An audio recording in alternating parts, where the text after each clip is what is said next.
विविध मागण्यांसाठी जे आहे ते आपलं गेले 4 दिवसांपासून आदिनाथ कारखान्यासमोर उपोषण सुरू होतं. आता आपण जे आहे ते उपोषण जे आहे ते स्थगित केलंय. नेमकं काय मागण्या होत्या आणि कुठल्या अटींवरती आता सध्या उपोषण स्थगित केलं? अटी एक सुद्धा संचालक मंडळाने आमच्या मागण्यावर उत्तर दिलेलं नाही. आमची दखल शेतकरी नेते ज्या शेतकऱ्यांचं कैवारीत ती महाराष्ट्राचं नेतं शेतकरी राजू शेट्टी साहेब यांचा आम्हाला फोन आला. त्यांनी आम्हाला फोनवर आश्वस्त केलंय की तुम्ही आंदोलन मागे घ्या, आज 5वा दिवस आहे. जर ह्यांनी संचालक मंडळाने जर कुठला निर्णय सहकाराच्या दृष्टीने आणि जर 10 वर्षाच्या भाडे तत्वावर देत असतील आणि त्यात जर सभासदांचा हित कामगारांचं हित नसेल तर मी स्वतः ह्या आंदोलनात करमाळा तालुक्यात आदिनाथसाठी स्वतः येईल असं त्यांनी शब्द दिला. आणि मग तुम्ही आंदोलन मागे घ्या 2 पावले, आपण ह्याच्यापेक्षा मोठं आंदोलन पुढे उभा करू असा त्यांनी शब्द दिला. कार्यकारी संचालक यांनी देखील यावेळी सांगितलं की तुमच्या ज्या मागण्या आहेत येणार त्यांच्या मीटिंगमध्ये देखील अजेंड्यावरती घेऊ असं देखील त्यांनी यावेळी प्रतिक्रिया दिली. त्याबद्दल त्यांनी ही तोंडी सांगितली साहेब.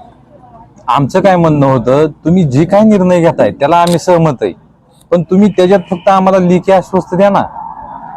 तोंडी कराराला कोण विचारतात? करार कागदोपत्री असून सुद्धा सहकार मधले अनेक कारखाने यांनी लबाड लांडग्यांनी लुटलेले आहेत. कारखाने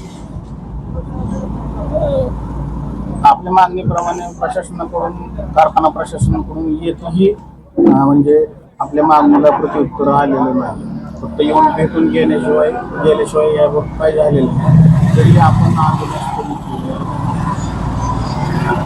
ह्याच्यातनं एक सिद्ध काय झालं, संपूर्ण तालुक्याला एक समजलं की जे संचालक मंडळ आहे हे सर्वसाधारण सभासदांच्या बाबतीत एक शब्द सुद्धा बोलू शकत नाही. सभासदांच्या बाजूने त्यांना जर कळवळा असता, यांनी फक्त काय केलं, सभासद कामगारांचा विश्वास जिंकला, त्याच्यावर सत्तेत आली. सत्तेत आल्यानंतर फक्त स्वतःचाच निर्णय घेणे आणि स्वतःसाठीच करणं हे एवढंच सुरू केलं त्यांनी. आमची मागणी काय होती, चर्चा होऊ द्या. तुम्ही इथपर्यंत आज 5 दिवसात करमाळा तालुक्यातल्या प्रत्येक गावखेड्यातल्या लोकांना समजलं की संचालक मंडळाने एकदा सुद्धा या आंदोलनाकडे लक्ष दिलेलं नाही. मग हे संचालक मंडळ लोकांना येड्यात काढून सत्तेत आलेलं आहे आणि या सत्तेत येऊन लोकांच्या हितासाठी जर तुम्ही काहीच बोलत नसाल तर करमाळा तालुक्याचं किती मोठं दुर्दैव आहे हे यातनं दिसून आलेलं आहे. यापुढील आपली आंदोलनाची दिशा काय असेल? यापुढे आमच्या आंदोलनाची दिशा आम्हाला सगळ्यात मोठं खंपी नेतृत्व राजू शेट्टी साहेब हे आमच्या पाठीमागे येत्या काळात उभा राहणार आहेत असा त्यांनी शब्द दिलेला आहे. त्यामुळे तुम्ही आजचं आंदोलन स्थगित केलं. आजचं आंदोलन मागे घेण्याचं कारण फक्त आणि फक्त राजू शेट्टी साहेब आहेत. त्यांनाच शेतकऱ्यांची कळवळ आज सध्याच्या घडीला महाराष्ट्रात आहे.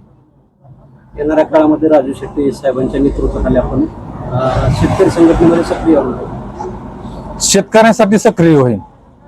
आता काय, मी माझ्या वयाच्या मानाने सगळ्यात कमी वयात मी ह्यात आलेलो आहे. आताशी सहकार मधली मला माहिती नाही, चळवळीतली पहिलीच चळवळ आहे आमची शेतकऱ्यांसाठी. आणि त्याला आम्ही एक सिद्ध करून दाखवलं की कुठलाही सहकार मधले ज्यावेळेस बॉडी निवडून येते ही फक्त आणि फक्त सभासदांना विश्वासात घेऊन ज्यावेळेस सत्तेत जाते त्यावेळेस त्यांना पूर्ण सभासदांचा आणि कामगाराचा विसर पडतो. ही ह्याच्यातनं त्यांनी दाखवून दिलेलं आहे.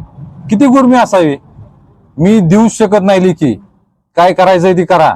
ही स्वतः त्यांनी मीडिया समोर MD ला बोलले, PI साहेबाला सुद्धा तेच बोलले.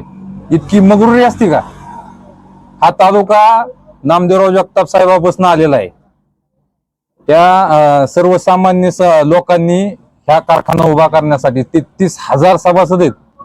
10,000 त्या काळात 1 एकर येत होता.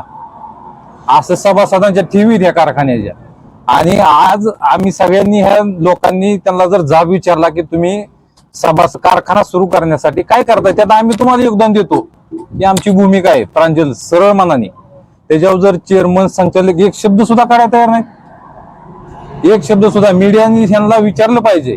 आम्ही म्हणत नव्हतो तुम्ही आमच्या आंदोलनास्थळी या, मी त्यांना स्पष्ट म्हणत होतो तुम्ही घेणारा आणि देणारा जर सहकार चालवलं तर तुमचं स्वागत आहे, सत्कार करतो आम्ही तुमचा. तुम्ही फक्त खुलासा करा ना. आज 2 वर्ष झालं, 2 वर्षात तुम्ही कुठल्या सभासदाला विचारलं? एका संचालकाला सुद्धा ह्या कारखान्यात काय चाललंय ह्याची तीळ मात्र सुद्धा माहिती नाही. एमबीला माहित नाही प्रशासकीय माणसाला, ती लिखी देऊ शकत नाही.